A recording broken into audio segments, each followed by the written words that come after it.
I bring in Fox 4 Investigates Ryan Kruger, as those legal challenges could make it easier for people to get a gun and also carry it with them.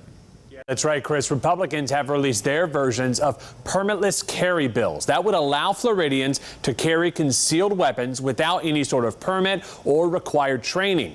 Meanwhile, on the national level, some of the parents of the Parkland shooting victims tell us they're encouraged by what they're seeing.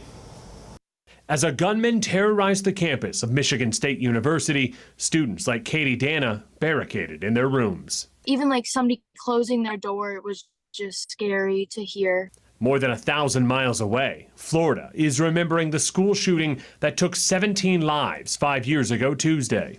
Tuesday, we're going to spend privately with my daughter at the cemetery, which is how we've done it every year.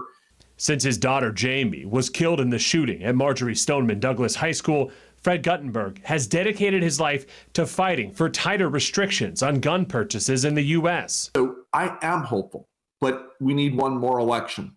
With this current House, with these current leaders in the House who refuse to govern or take safety seriously, we're going to have to fire them, but I think we can get it done. But in Florida, gun laws could expand in the coming months. Republicans hold a supermajority in both chambers of the legislature, and some leading figures are now pushing for permitless carry. We have a God-given and constitutional right to defend our families. Another change could be coming as soon as next month. Governor Ron DeSantis says the state legislature will look at changing how death penalty cases are decided by juries. He wants a supermajority instead of a unanimous decision, after Nicholas Cruz, the Parkland shooter, was spared the death penalty. That was a bitter pill when that happened, and all I can say is we're doing something about it. And today, Parkland and other communities in the Broward County area declared that today would be a day of service and love 5 years after the shooting.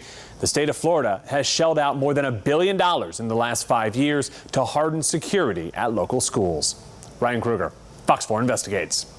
Thank you, Ryan. Now more context on the mass shootings. The Gun Violence Archive has been adding up shooting data going back 10 years. And so far, the archive says shooting incidents have killed more than 2,200 people this year, with nearly 4,000 injured. Also so far this year, the archive says it's recorded 67 mass shooting incidents nationally, 18 more this year compared to the same time as last year.